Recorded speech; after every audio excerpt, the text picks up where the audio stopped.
to a webinar on synthetic phonics for primary learners, and this is the last webinar of this academic year. Okay, so out of the 4 webinars that we've done, this is the last one. I'm Karen McGhie, and I am the Head of Teacher Training and Development here at London School of Languages. Okay, so without further ado, let's kick things off. Okay, so first of all, we're going to be thinking about phonemic awareness, okay? And phonemic awareness is something that's very important when we think about synthetic phonics. But what do we understand by the term phonemic awareness?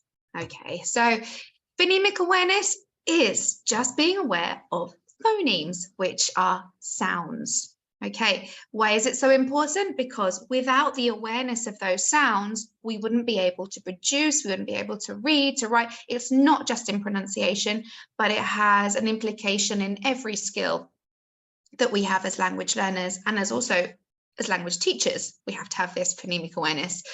And so here it's so important.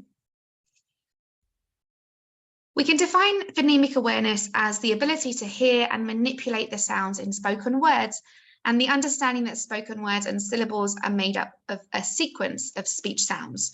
And so each of these sounds, when we put them together, we understand words, we understand sentences. But until we can understand, until we can identify the individual units of sound, we're not going to be able to put them together, and we're not going to be able to decode anything that we hear or anything that we read as well. So then, how does this lead us into synthetic phonics? So synthetic phonics synthetic is nothing to do with fake. Okay, so synthetic is just a way of saying synthesis. Okay, so it synthesizes, meaning that, a bit like we spoke about before, that you have each individual unit of sound, you synthesize them together, and you make words and sentences which have meaning, and therefore from that meaning you can understand somebody and somebody can understand you. So synthetic just means putting together individual sounds to make words or sentences so that I can understand it. Before at school and how I learned to read and write, it was basically just you look and you remember. So look, cover, write, check, and that's just the way that you remembered how to read and write. Every week I would have a spelling test in which we would have between 10 and 20 spellings, different words, probably all unrelated to each other, no real link between them, apart from they're the words that you need to know at that age group. And we had to go home, religiously learn it every week. We came back for a spelling test and we just had to know. But there was no way in which you were taught to deal with unknown words. So here you have the look and say method, where children are repeatedly shown frequently used words until they are able to recognize them automatically.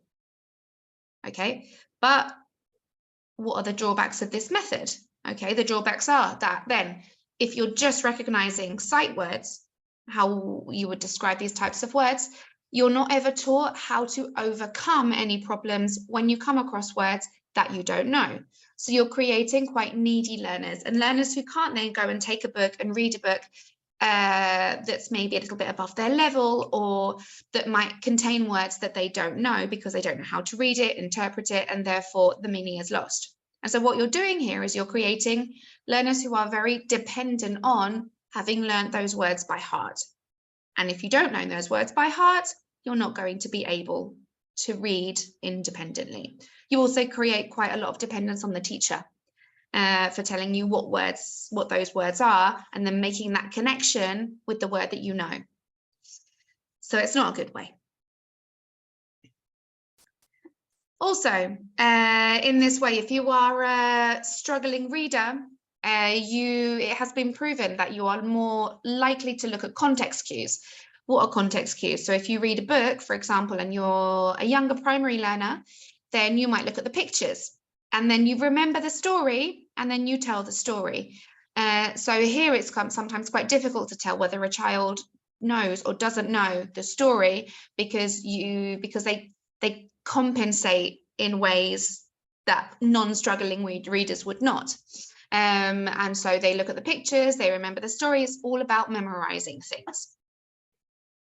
And how does this affect their reading and writing development? Well, they just don't develop it. But we might not realize as teachers or as parents that these children are not developing as they should, because they develop an extremely good skill and a good ability to remember what they've seen or sight words, and therefore we're not able to identify at that stage that they don't know how to decode words themselves. And so that's basically where we're coming from and why synthetic phonics is so useful. So after all of this, why use phonics? Okay, why use synthetic phonics? If it's been working for years and years, I mean, I know how to read and write, and I learned it in a completely different way. But why then should we be using phonics? So here is my list of reasons why we should be using phonics. Okay, 1, it increases confidence. And so with children who don't know how to decode words using the method of phonics, when they come across words they don't know, they kind of tense up and they're not really sure. And that's when you get a lot of the dependence on the teacher or a parent at home. And so what you're doing here is you're giving students that confidence to approach new things, to approach things that they maybe haven't seen before. And the confidence comes from having the background, having the rules in order to apply them to something that is unknown. Correction is easier for the teacher. So in this case, when we're teaching things systematically, it's much easier for us to identify where the students are making mistakes. And so with this, the correction is easy if you know that you're teaching a certain sound, and when that sound appears in a word, the students don't identify it, you know that you go back and you have to teach that sound again. It's like grammar. If you know if students are using grammar incorrectly, you know that you have to go back and teach that grammar again. And so here correction is easy when you teach something more systematically, rather than just teaching things that seemingly have no connection. So here, it's a systematic way, and that's beneficial for us and it's beneficial for the students. It's good for us because we know at each age group what students should know and what they have to be able to read and what they have to be able to write. And so just like grammar, you say at this age, they need to know this grammar, this vocabulary. Why should it not be the same with the phonics? And so integrating that in the same way means that as teachers, we know exactly what we need to teach and exactly what the students need to know at that stage of their language development. It gives students something solid to work with. And I think this is really important in class and it's really important at home. And so you might get parents saying, oh, I don't know, they don't read very well or they don't write very well. And sometimes as teachers, we're not sure how to tell them to improve. With this, it's much easier because you can say, oh, they're struggling with these sounds. So therefore, you go home and you work on those. In class as well, if you have children that are struggling with reading and writing, you know exactly what they need to work on. And so here, that kind of making it into a system and knowing that there is a systematic way to teach it means that it's much easier because there is something solid to work with. There's something tangible rather than just, oh, you need to read and write more. It makes reading more achievable, and I would say it makes reading more achievable even at younger ages. You can get students identifying sounds and reading simple words even before they reach first of primary school. And so what you've got here is you've got children who are able to absorb that information, children who are able to logically put those things together, and therefore reading is much more achievable even if it's your second language at a much younger age. Actions make it more memorable and fun. Okay, so with synthetic phonics is the kind of arch term that we would use, the umbrella term that you would use. And then you have various companies which make synthetic phonics material and have synthetic phonics systems. The most popular of these companies would probably be Jolly Phonics. And Jolly Phonics have songs and they have actions which accompany the sounds. And in this case, each sound related to the action in terms of saying it and also being able to remember it makes it much, much, much more fun and much more memorable. Students become more independent readers and writers. So at a younger age and even at a higher age of primary school here, we're talking about, you still get children who are not that independent in terms of reading and writing and might say, oh, I don't like reading or I don't like writing. This could be because that they're not really sure. They feel a bit vulnerable when they're reading and writing. And so here, if we try and systematically introduce little by little the tools that they can use to read and write correctly, they should become more independent as they get older. It adds variety to the class. And so in this case, I think if you've got, it depends on the context that you teach in, but if you've got classes, you maybe have 3 hours a week, or you might have 4 or 5 hours a week with your students, it adds something different to the system that you have, okay, to the curriculum that you have. So it's very, very useful, and it's useful because the skills that you use in this part of your week will be used in everything else, whether you do listening, reading, anything that you do. The skills and the fundamental basis that you learn in phonics are applicable to everything that you do in class. It's very motivating for teachers and the students. It's motivating for teachers because you teach, you know, a limited number of sounds, and then the students use those limited number of sounds. Then you teach more and they use it, and it's very good because you can see exactly how they're learning and how they're developing. As well, for the student, you teach a sound, you see the sound in a word and you identify it straight away. And so for this, for students, I think that it's very, very motivating too. It helps teacher identify errors and address the problem. We spoke about this before, that correction is much easier. And I think here that, you know, identifying errors, identifying weakness and addressing that problem straight away is something that makes this a very, very, very effective system. And students don't have to rely on memory or visual cues. And we said before that students that are struggling readers often create other skills which try to compensate for not being able to read and write, such as remembering a story, remembering things or basing things off pictures that they see, copying other children. And so here they don't need to do that. They can do that all by themselves. Okay, so there are 4 golden rules when we think about dealing with synthetic phonics in class. The first one, hear it, okay? If you cannot hear the difference between 2 sounds, you are never going to be able to do the rest. So the first thing that you have to do is hear it. If you find a child is struggling with writing, it might be because they can't hear the difference between the sounds, therefore they can't encode those letters into the word that they want to write. So after I'm able to hear it, then I should be able to say it. Okay, you might get students that have difficulty hearing the difference between, I don't know, s and sh, or the difference between ch and t. Okay, so in this case, if you can't hear it, you can't say it. And so that it kind of goes hand in hand. The next one then is reading it. So once I can hear it, I can say it, I can read it. And then the very last part that goes into this is write it. Okay, so you hear it, you say it, you read it, you write it. And so if we have problems with reading, it may come from not being able to pronounce it. It may come from not being able to hear the difference. If I can't write it, it may come from one of these 3 things. But importantly, this is the system that we have to follow. Okay, so we're going to now look at the very basics of synthetic phonics. And in 1 hour, I'm not going to be able to give you everything that you need to know about phonics at all. But this is kind of like an introduction to the terms that you might come across and what really it means. So the terms we're going to look at in the rest of the webinar today are decoding and encoding, a phoneme, grapheme, digraph, trigraph, magic E, which is otherwise known as a split digraph, tricky words, or otherwise known as sight words.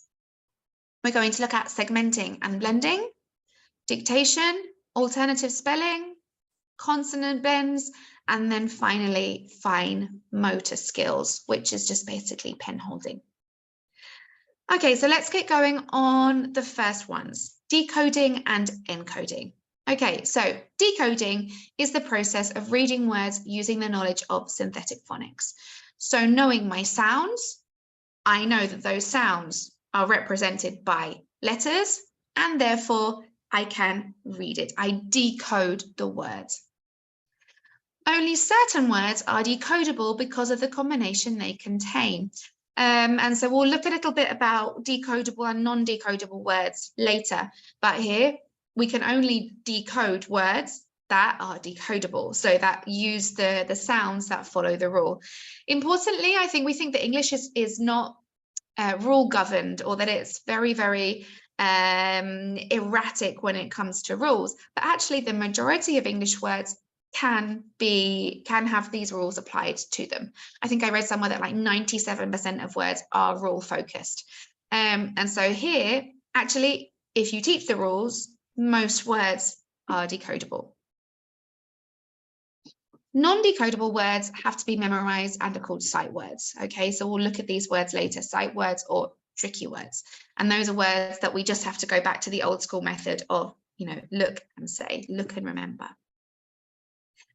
Encoding then is the other process involved in reading and writing, and it is writing. So it's using the knowledge of synthetic phonics in order to write. So here I have a word in my head, I know the sounds, and then I have to pick out those sounds and write them down.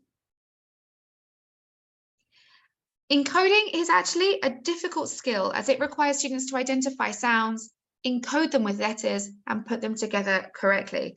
And this also requires me being able to say the word correctly in my head in order then to be able to encode it. So pronunciation here is extremely important when it comes to writing, because if I don't say the word correctly, or I've never heard that word correctly, or never been corrected in my pronunciation of it, that's when I won't be able to encode it. So pronunciation and drilling and repetition of vocabulary is extremely important in class.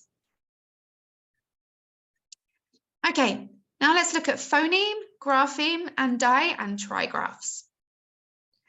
So phonemes, importantly, are units of sound, okay? These are usually represented by 1, 2, or 3 letters in a word.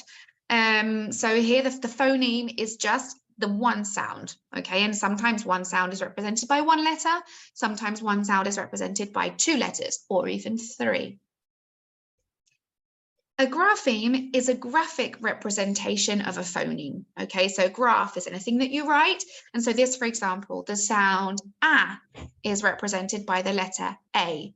The sound I is represented by the letter I. The sound O, the letter O, etc., etc., etc. Okay, so here you have the grapheme is just the graphic, what we see, representation of a sound. Digraphs are then 2 letters which represent one phoneme. For example, A or Oi.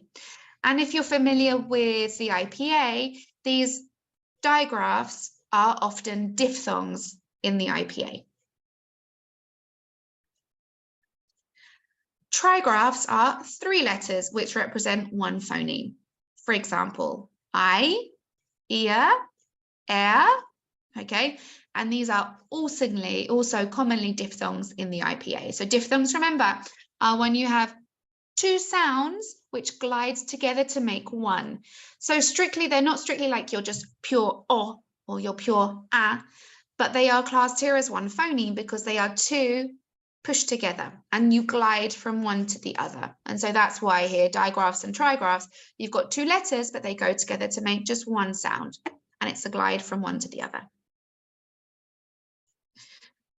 Okay, so looking at this, I'm going to refer now to Jolly Phonics because it's the system that I'm the most familiar with, but you'll find that you have lots of systems on different platforms. Twinkle have a lovely system as well. And particularly Jolly Phonics, I think, works well because of the pictures, because of the actions, because of the songs. But that's not to say that this is the only system that you could use. So these are the 42 letter sounds of Jolly Phonics. And you can see here it's made up of just a grapheme, a single letter grapheme. It's also made up of digraphs. There are no trigraphs on the poster, okay? And why have we chosen these 42 letter sounds? So these 42 letter sounds are the most frequent when it comes to what primary students are going to be reading. So here, frequently, I will see an OU and it will make an ow sound, such as loud. Mouse, for example. So these letter sounds have been chosen specifically because at primary level, the students will be seeing these letters and they will be making these sounds most frequently. It's all done on a more often than not basis. And why is the poster useful? Why is it important to have these letter sounds in your classroom? Well, they give a clear model of upper and lowercase letter formation. We'll talk about upper and lowercase letters later. They have visual cues for sounds. So I mentioned that we also have actions for each one. And you see there's a picture here. So for example, the G in Jolly Phonics is like a drain. So it's like a g, g, g, g, g. And you see here you've got the tap and the water running away. So it helps students, again, become more independent because they have the letter, they have the picture, and then they can connect that to the sound. Anything that we can use to make the connection stronger is much better for our students. They're grouped in terms of difficulty. Okay, so the first three groups, so here, the first line, the second line, the third line, they are the most common and not as difficult. Okay, you can see once we get past group 3, you start to have the digraphs here, which can be more complicated for students. It's easy for teachers to identify which sounds students struggle with when you've got this on the wall. So you can identify it because you can point to things, you can use this. And so it's much easier for us to identify issues. Okay, let's look at the next term now, which is magic E. And magic E, remember, is also referred to as a split digraph. So why is E magic? Let's take this word, for example, Sam. Okay, we have 3 sounds here. S, A, Okay, all graphemes, all very simple. They're all one letter, no problem. We call these types of words CVC words, consonant, vowel, consonant words. Sam. Perfect. What happens then when we add an E on the end? So if you're familiar with phonics, you'll know that E, the letter E, the sound is E. But do we say same? No, we don't. What happens? The letter E here is magic. So when you have the vowel consonant E, here what we do is we connect that E to the vowel sound that precedes it. And so a good trick here is that the magic E makes the letter sound like its name. So here the word same, because the letter is A. In words like home, in words like. Okay, all of these magic E's, the E isn't pronounced by itself. All it does is it changes the value of the vowel sound that goes before the consonant. And we can see some examples of magic E here. So here you've got magic E, made, theme, quite, shine, hate, tube, use, pale, hope, slide. And then you have words which are tricky. So you have words here that have E at the end, but they are not actually magic E words. Love, have, more, house, come, she, before, live, little, were. And these words can cause complications for students if they've learned magic E. However, it's important to understand that most words that have E at the end, which do not follow the magic E rule, are in fact tricky words. So they are sight words, words which you cannot be decoded. It's not loathe, for example, it's love. And so here it's important to know that most words with E at the end follow the magic E rule, but if you've got words that have E at the end which don't, they are 9 times out of 10 going to be sight words or tricky words. Okay, moving on then, once we've spoken about magic E and tricky words, to tricky or sight words. So tricky words is the term that's used by Jolly Phonics, but sight words is kind of the overarching term that we would use to describe words which cannot be decoded. Okay, so tricky words are not decodable. This means that we cannot implement the rules that we've learned. And there are parts of words which can be decodable, but in general, tricky words are not decodable. They have to be memorized by the students. There may only be a part of the word which makes it tricky. For example, in the word she, okay, SH, sh, we have the rule for that, but the E letter at the end is not E, it's not she, it's she. Okay, so here the part of the word which makes it tricky is the E letter at the end.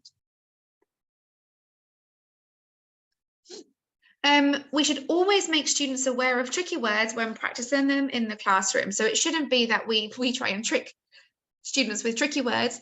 We have to make sure that we tell them, hey, this is a tricky word. Okay, so it's important to draw their attention to the fact that there are some words which are nice and words which we can decode, and there are some words which are not nice, and we have to just remember them. Here, it's all about thinking about a variety of activities to get students to have as much contact with tricky words as possible. Okay, put them on your wall, make sure that you get students to recognize them every single day. Okay, with this, tricky words are only learned by memorizing and by seeing them and by using them. Okay, so it's really important that students have a lot of contact with tricky words. We should be introducing the tricky words little by little. So a little group, we remember them, we see them every day. Then little by little, we add 1 or 2 or 3 tricky words onto that, depending on the age of the student.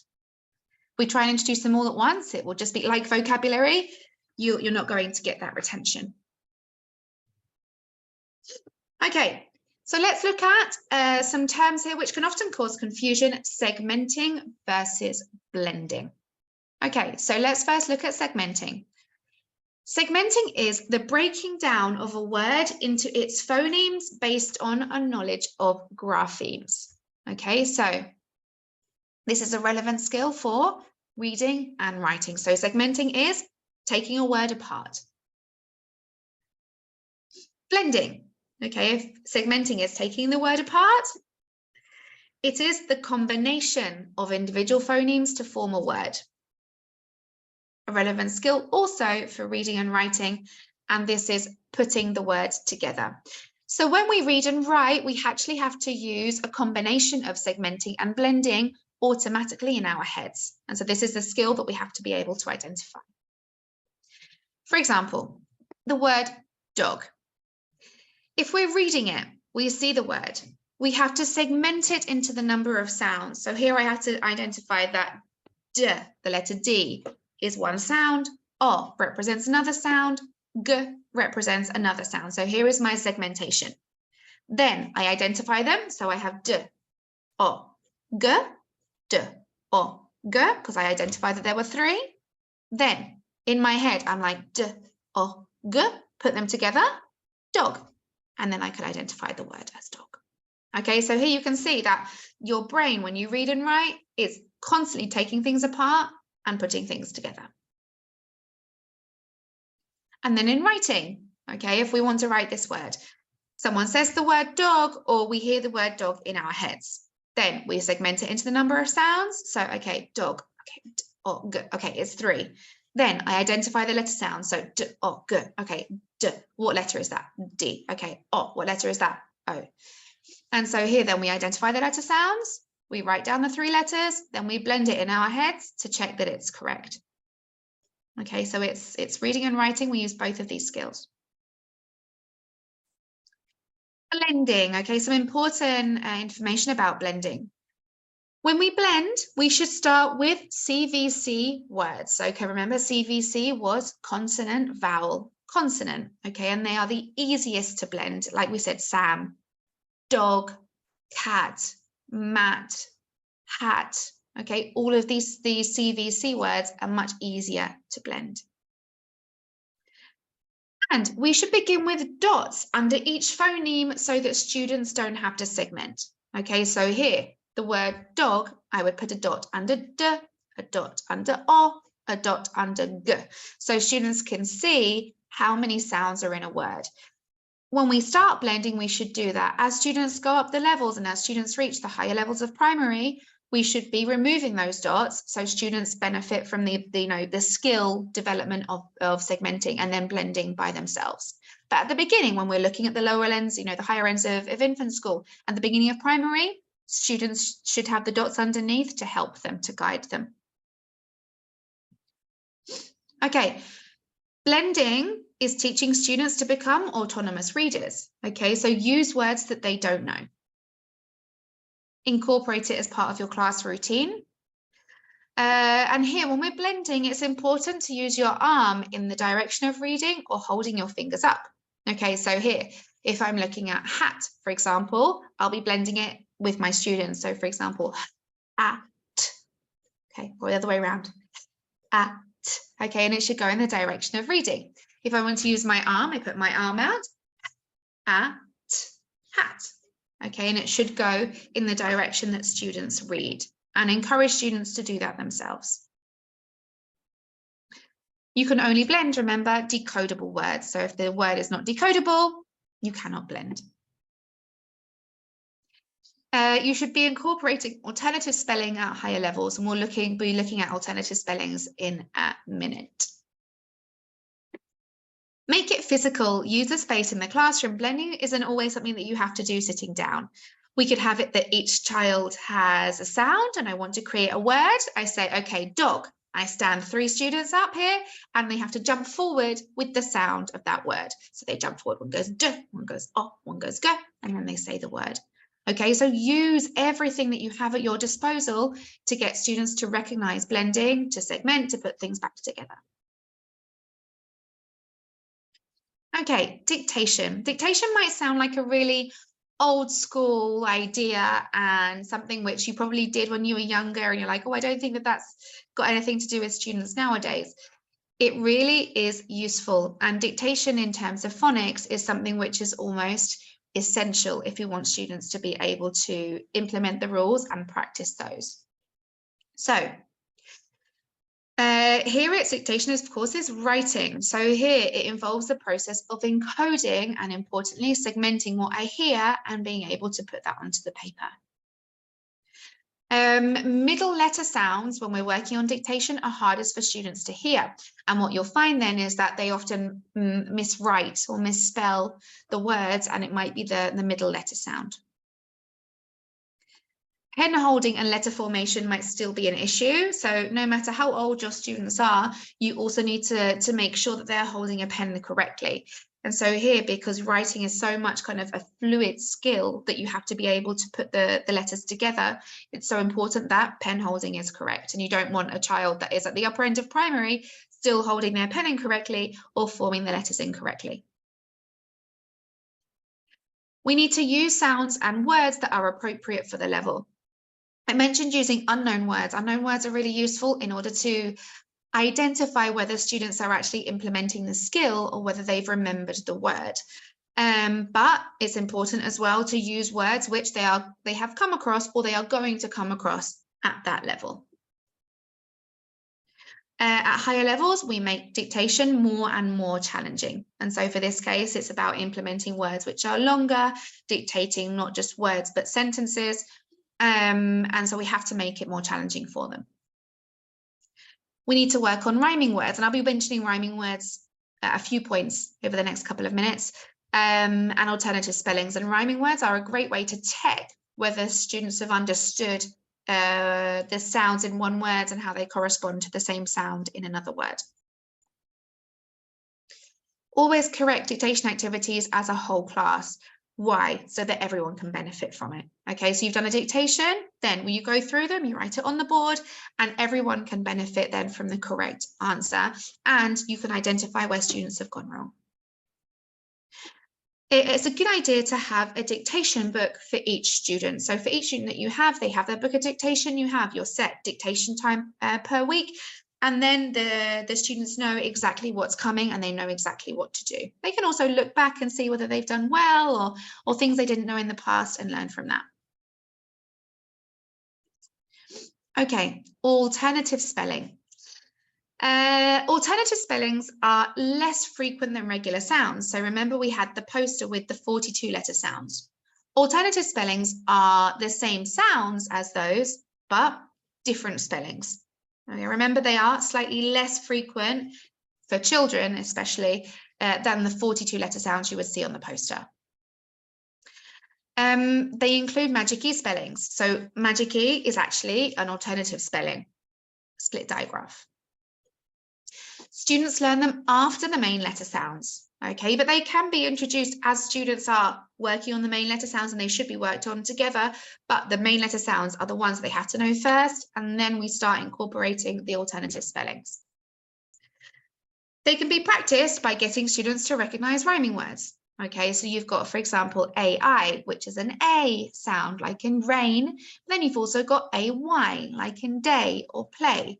And so here we need to get students to understand that these words are rhyming words, even when they're spelled slightly differently. Okay, students have to remember where the alternative spellings are used instead of the main letter sound. So here, the part that's difficult about alternative spellings is that you have to remember where you use the regular spelling and where you use the alternative spelling. So that's the part that we have to remember.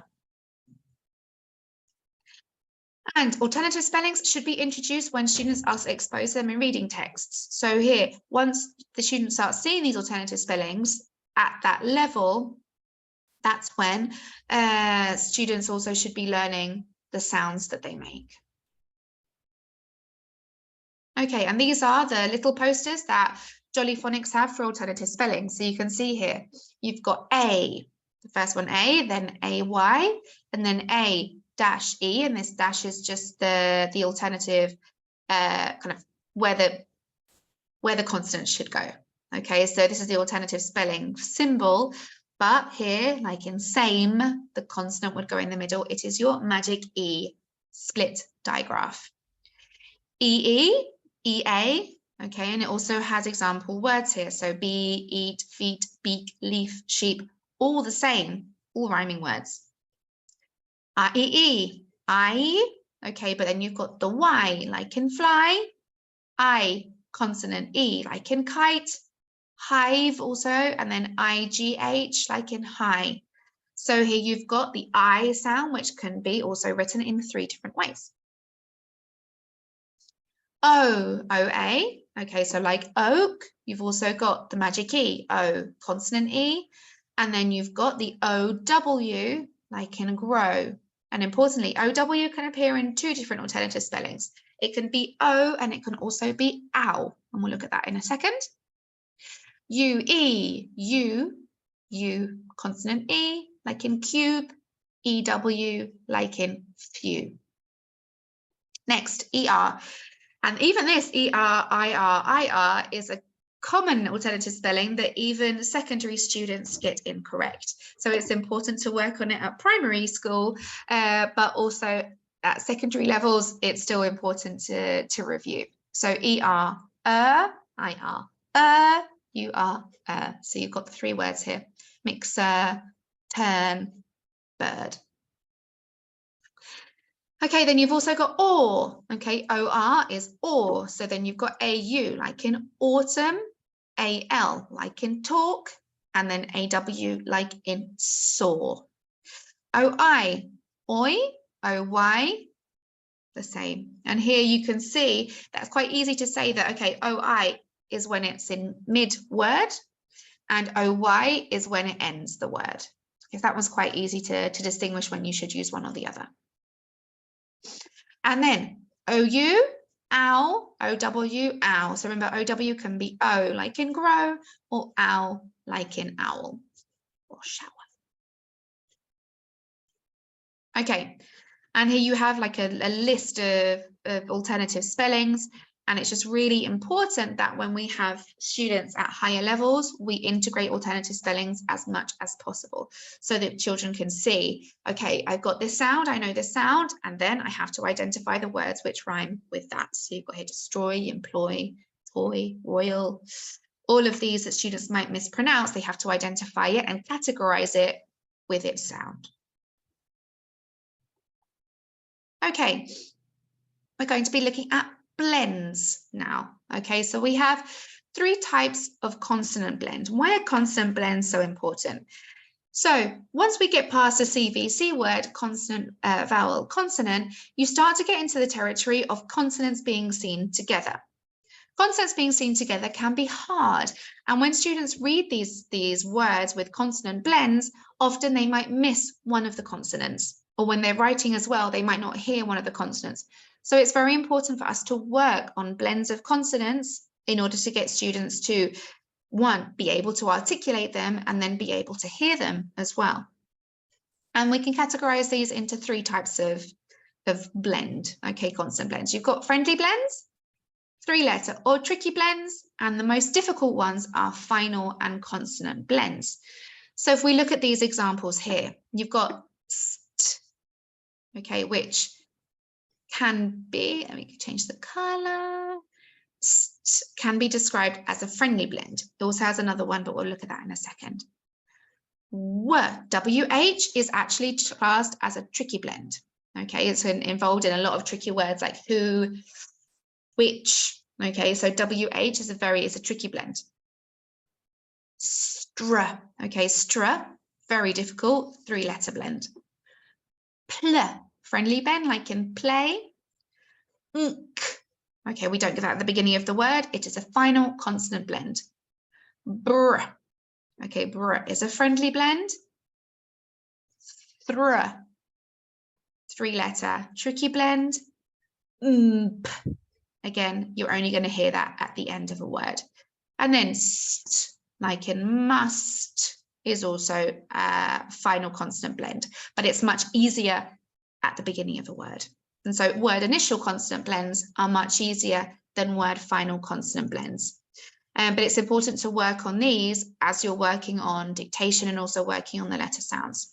And you'll notice that in the 42 letter sounds, you've got one consonant blend which is there as a sound. So ng, ng, because it's so common in English that it's there just as a letter sound in itself. Okay, so letter formation and fine motor skills. So good pen grip is essential when starting to form letters. If students cannot grip their pen correctly, it's very difficult for them to actually gain the fluidity and be able to read and write properly. Even at higher levels, be aware of your students' pen grip. Okay, very important. You must start with lowercase letters. Uppercase letters are something which we don't actually read very often. Uppercase letters are only at the beginning of sentences, people's names. And so with this, because there's such a difference in the formation of uppercase and lowercase letters are the ones that we read more. If we don't practice lowercase letters first, it's difficult for children to identify lowercase letters in words. So their reading skills are weaker. So it's really important that we work first and always first with lowercase letters, and uppercase letters are only introduced later on once the students have a good grasp of the lowercase letters and the sounds that they make. Capital letters then should only be used when students would see them written, beginnings of sentences, names, capital cities, things like that, proper nouns.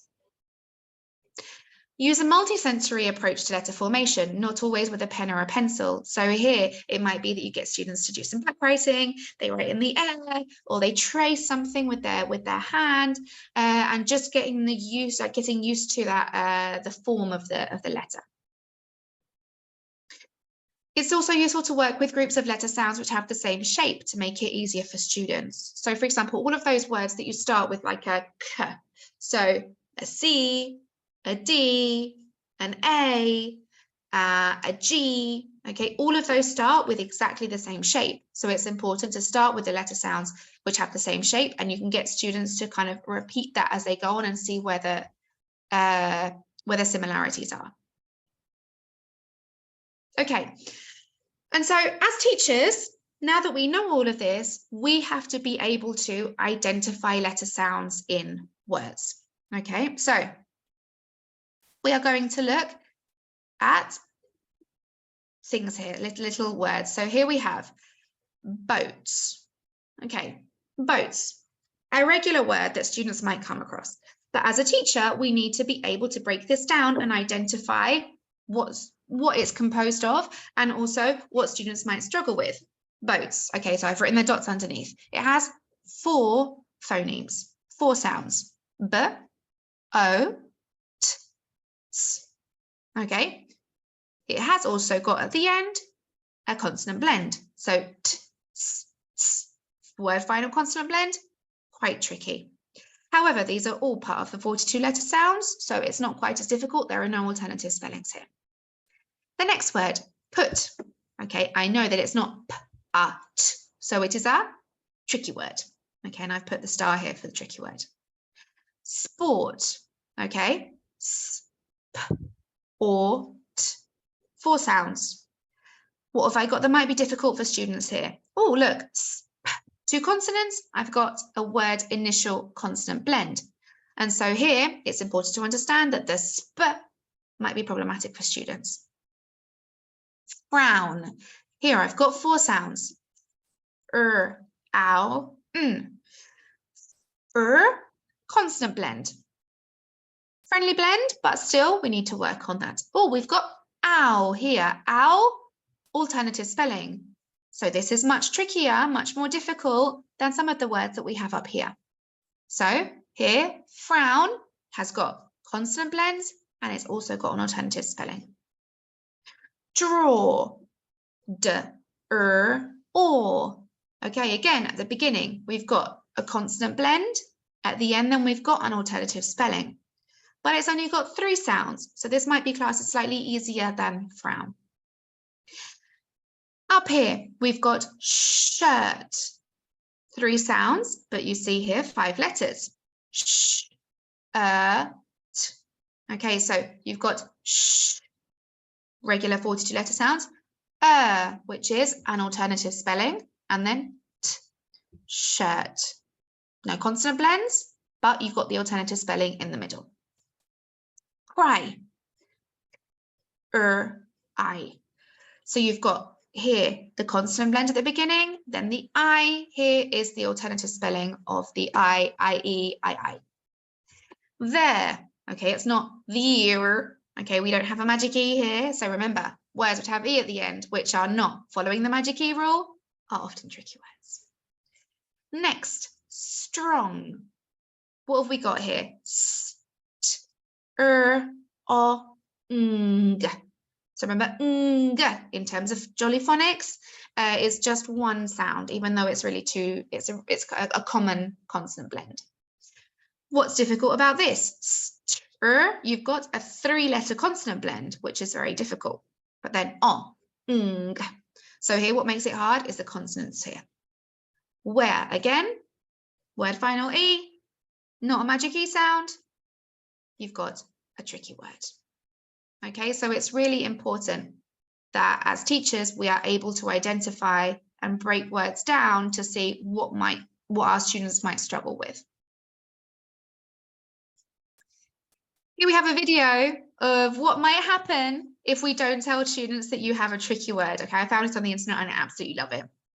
Okay, so here you've got a child who is obviously being given a set of words to learn, some of which are tricky, and she can't quite work out why she can't apply the rules. Okay, let's have a look. What does that say? What does that say, Anaya? No! So here she's trying to implement the WH as W and then wa. Okay, so here we need to work on our tricky words, definitely. Okay, potential problems then to kind of wrap up this part of the webinar. Primary students are used to writing in capital letters often, okay? But lowercase letters are the way forward. So we have to make sure that lowercase letters are the things that we use in class and that we write on the board in lowercase and not in capital letters.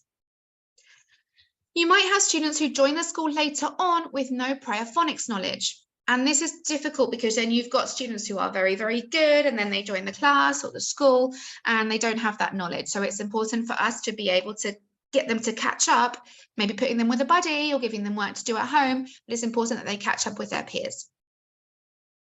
Students might be great at phonics when practicing it, but not apply the rules when reading and writing in the book.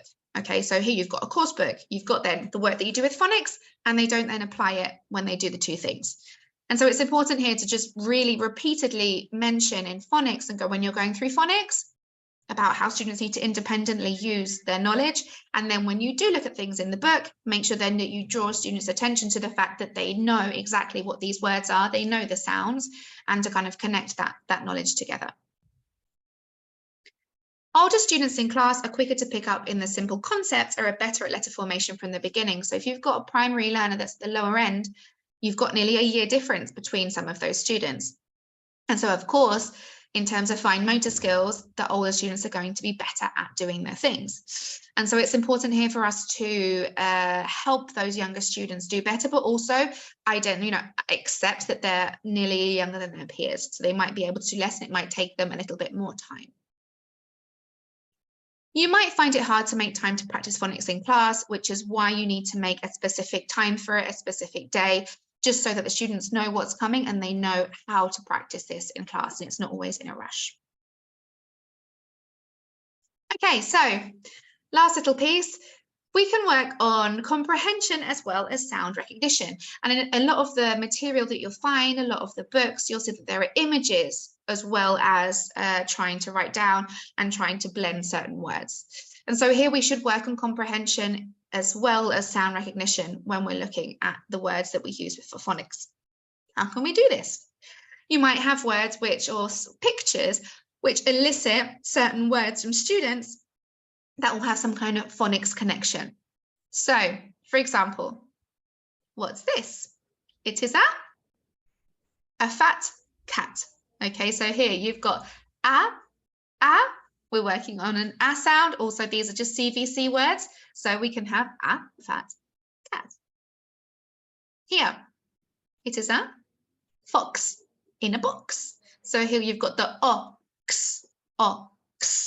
Okay, so rhyming words here as well we're working on, and we're also working on comprehension. This is a goose on the loose. So we're working on an ooh sound here. And also some nice vocabulary because not all students might know what goose is and on the loose. Okay, my personal favorite. A goat on the phone. Okay, so here we've got the O, the regular OA sound, which is the 42 letter sounds. And then you've got the magic E, which is the alternative spelling to this. So we can work on also alternative spellings and rhyming words here. What's this? A mouse in a house. So this is the owl, okay? And here, last one. Not just vowels, but we can also work on consonant blends. So here, a sleepy sloth. Okay, and knowing that sl sound, which is often very tricky for students. Okay, so going through some of these things now when we think about whether they are true or false. Students need to know all of the graphemes and phonemes before they can start blending. And this is very easily false. Okay, we need to do more with the less that we have. So they don't need to know all of the letter sounds before we can start to read, which is why then we can get students reading in infant school. 2, tricky words can be introduced before students have learned all of the graphemes and phonemes. False. Okay, so here we should learn all of the graphemes and phonemes before we look at tricky words. We should expect all students to be able to hold a pen correctly before asking to write anything in English. False. I mean, they're going to not hold a pen correctly, but we should try as much as we can to encourage them to hold the pens correctly. Synthetic phonics only involves work at letter or word level. False. As we've seen before, you can make sentences, and sentences with different, with sounds in it, sounds that correspond, alternative spellings, tricky words. We can start working on synthetic phonics in class before students start reading in their L1. True. Okay, so for this, students L1 goes alongside the work that they do here in terms of phonics. And one doesn't mean that necessarily they will be able to do the other or not. So we can often work on phonics with students who are not reading and writing yet in their first language. Once students have mastered the basic phonemes and graphemes, we don't need to review them in lessons. False. It's like anything. If you don't use it, you lose it. You must keep it up and you must make sure that students see things again and again and again. There are consonant blends which are more difficult than others for students to produce and hear. As we've seen, this is true. So you've got your 3-letter consonant blends, for example, str, spr, very difficult for students. If students haven't started learning phonics from a very young age, we can't introduce it later on. False. It can always be learned. Okay, but it just might take them more time and we might need to give that student more support. Alternative spellings can be worked on alongside regular graphemes in class. true, and they should be, because the students need to make that correlation that they make the same sound. Last, if students make good progress for the level and age, I cannot move on to more complex phonics activities. And the answer here very clearly is false. But we don't move on until they have mastered the basics that they need to know for that level. And last but not least, my closing comment with phonics, it is always better to be able to do more with less. So you are able to do more with just the 10 sounds that you know I can read, I can write with those, then know 42 letter sounds and not be able to read and not be able to write words, including them. So more with less before you move on and add little by little. Okay, it's about introducing little by little and then working with those as much as you can. Okay. Thank you for listening. That's it for me from today. Thank you very much for attending, for listening if you're watching this live or you're watching this recorded. Thank you very much for watching this webinar. We also have a blog post on synthetic phonics. If you want to read it, this is on our blog section. And if you have any questions, please do not hesitate to contact me as well. You can contact us on this page through the contact us section, or you can contact me via email, karen@london-school.com. Thank you very much, and have a fantastic week. If you've got any questions here, write them in the chat. If not, then thank you very much, and I will see you soon, hopefully in another webinar.